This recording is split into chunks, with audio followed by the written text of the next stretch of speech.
Guys, may tatanong lang ako. Tawag lang ako sa normal lang ba sa kamatis na magpo-form siya ng ganito?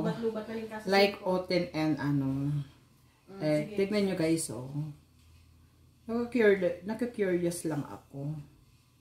For the first time nangyari to. Tignan nyo, oh, nang maigi, oh. Ang cute-cute. Mushroom. Pitsura nito, no, kapag sinubo. Kaliit-liit. Try mo nga. Iwan ko sa'yo. Ito try ko guys kung ano tsura.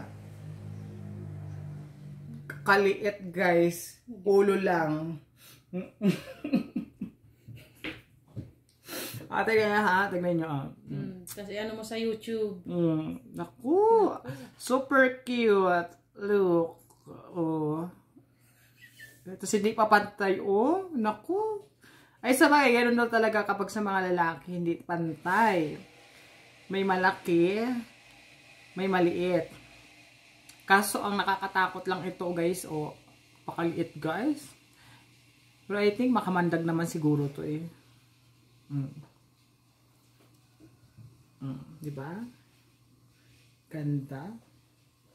Oh.